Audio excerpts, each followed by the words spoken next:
Mike Trout, Anthony Rendon, Shohei Ohtani. Oh, we're going to be stacked. I don't even know where to put who. It could be Showtime Rendon Trout or Rendon Showtime Trout. Or even Trout Rendon Showtime. So many options. And our pitching's going to be pretty good too. Wait, pitching. Hey, what's going on, all of my rally monkeys out there? Now, here's the dealio, okay? I'm just sitting down right here in my Crocs, and maybe I'm a little bit silly for doing so or feeling this way, but I'm a little optimistic for the Angels' rotation for 2020. Hear me out. Okay, I know it's not going to be one of the best rotations in baseball. At least I don't think so. Okay, I think it would take a miracle for that to happen. Bundy would have to show up like he never has before. And you know what? He's got a team he's never had before. So maybe that's not completely out of the picture, even if it is a long shot. But, you never know. And here's basically why I'm a little optimistic when it comes to the Angel rotation. I know they're not the best, okay? I know we didn't sign Gerrit Cole. I know we don't have like a Price or Clevenger, and we lost out on Mad Bum and Ryu. But the thing is, I just think that a lot of the issues that we were having last year was from guys getting injured and the bullpen getting overworked, okay? There were so many bullpen games that the bullpen towards the end of the season didn't look as good as it did. And honestly, the bullpen, from what I remember, was pretty dang good. Like from Robles, Buttrey, Ramirez, even Bedrosian looked decent. Anderson looked decent at times.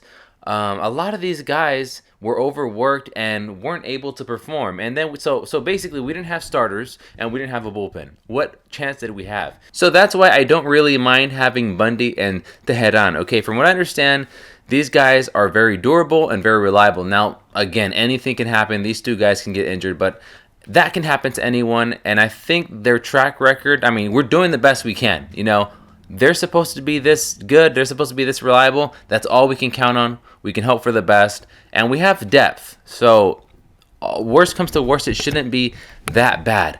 And I just feel like, so if we have those two guys eating a bunch of innings, that should take a lot of stress off of our bullpen. It should take stress off of even our starting pitching, I feel like there were a lot of times last year where we didn't have that many pitchers. So, we picked, for example, Suarez or Canning, and we threw them out there, and we not only did we expect them to be good, but they needed to be good. And sometimes they were, from what I remember, at first they were, and then they weren't. Towards their end of I don't know about the end of the season, but towards the end of from the last time we saw them out there. And I feel like that type of pressure isn't good, especially for new pitchers. And so having these two guys who are going to eat innings, who are supposed to be durable, that should take some stress off of them. Guys like Suarez and Canning and even Heaney, hopefully Heaney can stay healthy. And I just think that they'll make everyone better. So that's one of the best case scenarios. Things can go south really fast. We don't have that number one guy. A lot of the drop off in pitching I don't think is that steep. So I think that if these guys stay at least average, that we're going to be a solid team. I hope we can get another pitcher. I hope we can get somebody like Price or Clevenger. But if we can't, the guys that we do have right now need to be at least average. We're not asking for all that much. I don't think we need them to be super spectacular to be a decent, good baseball team. We just need them to keep us in games. And because of that, I think we have a shot at being a good team.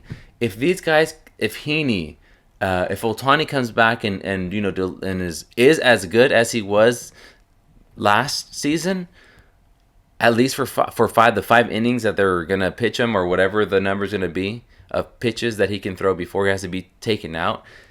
If he can be that good, and if all of our other guys can at least be average, I think we'll be decent. And then we'll have a really good bullpen to go with, to complement the hopefully they won't be overworked and they're going to be ready to go. So I don't think it's all doom and gloom for the Angels, even if we don't pick up a guy like Price or Clevenger. Those are just my thoughts. Like I said before, I do know things can go south. I do know, like Cahill and Harvey. Can someone tell me why we paid Harvey that much last year? I don't know why we paid Harvey the money we paid him, but that's besides the point. I think that Teheran and Bundy are going to be better than Cahill and Harvey. That's not saying that much, but it's better than last season. I don't think we can get any worse, so that's the positive. I think it's only going to come up from here. So if our pitchers can remain average and keep us in games, and then hand it off to our bullpen, who hopefully isn't overworked, we should be decent. Those are just my thoughts. Let me know how you feel about the situation. Do you think it's all doom and gloom and the Angels are doomed? Or do you see some upside? Can you see a situation where we're a decent team? And also, we missed out on Gerrit Cole, right? Arguably the best pitcher in the league. Do you think it would have been better to have one Gerrit Cole and not these depth pieces and have an opportunity to get somebody else as well through a trade or something?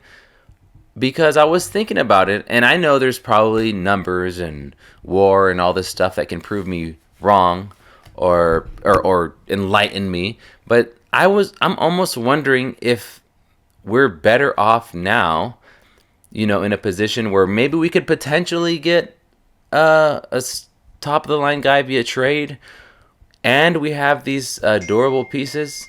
I wonder if that situation we're in right now is better than if we just had Cole and that's it. Because Cole gives you a really good chance to win, but he's one dude. You know what I mean? I am hoping that Bundy, and I saw some of John Boy's videos he did on this guy, and even though they were highlighting some negative attributes, they highlighted him not covering home plate and letting 2 runs come in.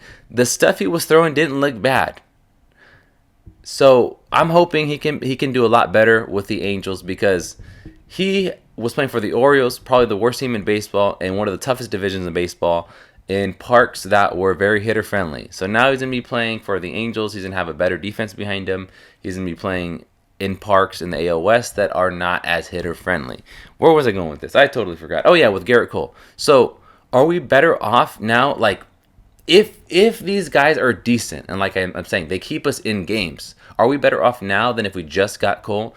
Because, like I said, I think as long as these guys are average, we're going to have a solid team because of our offense. We have a very, very strong offense. As long as these guys can keep us in games, I think we're solid. So do you think... So that's basically I was trying to ask is, are we better off now with these guys that are depth pieces and hope that are good enough, hopefully, to keep us in games, versus just having one Gerrit Cole that's going to give you a hell of a chance, a good chance to win the game, but it's only one game. Anyways, that's it for the video. I'll catch you in the next one. Sorry if my voice sounds kind of weird. I have been sick. Stay healthy out there, everybody. Bye.